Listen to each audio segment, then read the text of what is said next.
जय जगन्नाथ दर्शक बंधु आज भिडियो रे आमे कथा हेबु ओडिशा सरकार बड़ पदक्षेप 600 नुआ ई बस माने इलेक्ट्रिक बस। ठीक सुनले आज्ञा, 600 नुआ ई बस आम ओडिशा रे संपूर्ण ओडिशा रे चलबा जाउछि। हाँ, यह आम ओडिशा को पॉल्यूशन फ्री स्मार्ट और मॉडर्न ट्रांसपोर्ट सिस्टम पई एक नुआ दिग को नहीं जीव। चलतु पूरा टॉपिक रे डिटेल्स रे आलोचना करिबा। देखंतु कौन खबर आछि। ई बस आसीबो कहिले गृह निर्माण और नगर उन्नयन मंत्री। परिवेश सुरक्षा पई ई बस अधिक प्रचलन करने को योजना। ठीक अच्छे, माने यार मेन मोटिव होची परिवेश को सुरक्षा देवा। राज्य रे 1000 ई बस रो आवश्यकता रही। माने 1000 हेले सम ट्रांसपोर्ट सुविधाटा हो पारिबो।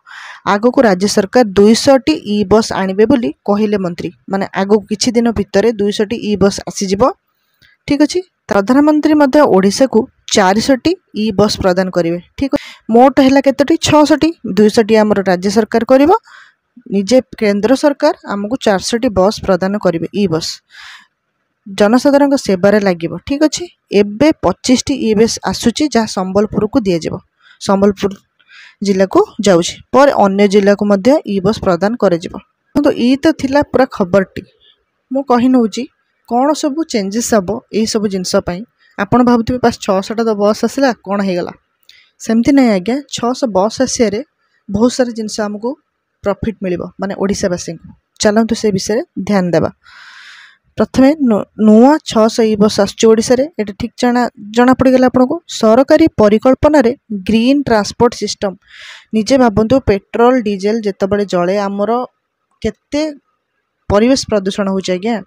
गोटे श्वासक्रिया नेला बेलू ऑक्सीजन आउ नॉर्मली मिलूनी, तापाई भी पैसा नवा पड़ुछि। बहुत जिनस होउछि कारण एते पॉल्यूशन हो गलानी, लोक जल्दी भी मरुछंती। तो से ग्रीन ट्रांसपोर्ट सिस्टम हो जिवो। आउ माने सबट अधिक बस रु बाहर ना, तो बस ही माने इलेक्ट्रिक हो जिवो। तो इलेक्ट्रिसिटी रे ही बस टी चलिबो। ता फल रे हमकु पेट्रोल डीजेल रो कम आवश्यकता पड़िबो, तो परिवेश प्रदूषण कम हबो।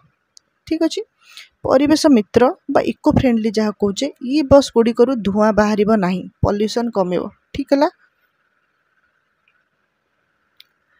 सहर यात्री सुविधा जमती कि भुवनेश्वर कटक संबलपुर बरहमपुर भली बड़ सहर रे यह चालू हेबो।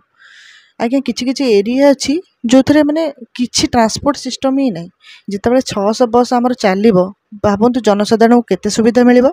आ भी से माने आमर जो शुल्कटा रही जी आम टाटा दबा से बहुत कम गवर्नमेंट कहीं आप जानते आम बस जोड़ा अच्छी से 5 टंका 10 टंका आप बहुत बाट अतिक्रम कर 4-5 किलोमीटर 10 किलोमीटर जापर। तो ए बस जो चलो आहरी आगू जापर, बेसी दूर जगह को जापर 50-60 किलोमीटर 100 किलोमीटर।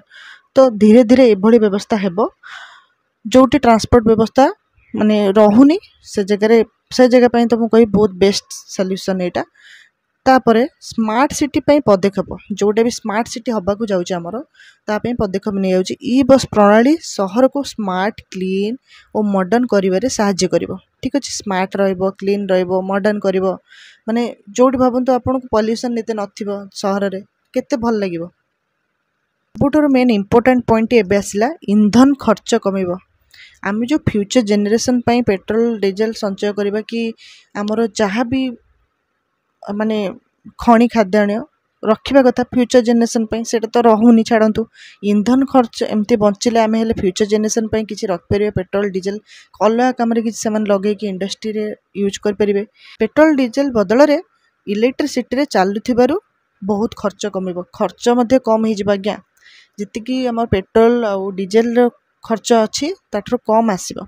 ठीक अच्छे, साधारण लोक मान जनसाधारण जो जनसाधारण सुविधा low floor design disability friend features digital ticket system भी थिबो। माने सिस्टम भी अपन फोन रे बुक करले चलले। एबे आउ गोटे इम्पोर्टेंट पॉइंट आसीगला आज्ञा, रोजगार सुजोग। भावतु गोटे गवर्नमेंट अंडर रे काम करवाटा केते बड़ कथा। रोजगार सुजोग कौन ड्राइवर कंडक्टर मेंटेनेंस स्टाफ जो माने बस मेंटेनेंस करिवे तांको स्टाफ पई कामर सुजोग। यही फल रे हमर कोन कर्म जीवनटी बढ़ी जीव। माने जो माने कर्म रोजगार सुजोग जो भी रोजगार कमी जाउची एबे बढ़ी पारिबो।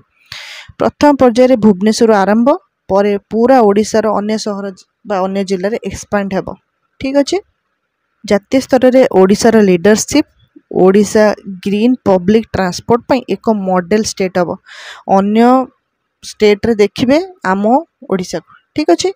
केमिति होउची ग्रीन ट्रेंड माने एटा पूरा टोटल परिवेश ऊपर ध्यान दी जाइछि, जनसाधारण को ऊपर ध्यान दी जाइछि। एथरे आपनको रोजगार क्षम भी हे परिबे। ठीक अछि। तो एटा आशा करंतु केमिति आसी जाऊ। लक्ष्य रहिला कोन pollution free Odisha, smart city Odisha और सस्टेनेबल फ्यूचर। ठीक अछि। ये थिला हमर टोटल टॉपिक टा पूरा 600 ई बस जो आछि आपन कोन सुविधा मिलियो कोन नै आपन निजे एथु जानि परथिबे। तो ई गोटे बड़ अपडेट थिला हम पई। जदि आपनको वीडियो भल लागिछि ताले वीडियो गोटे छोटा लाइक कर देबे। आहुरी नुवा अपडेट आसीबा आज्ञा आसुजी मध्य नुवा अपडेट पाया पई हम चैनल को सब्सक्राइब मध्य कर दियंतु। देखा नुवा एक अपडेट रे नुवा एक वीडियो रे। रहिली धन्यवाद।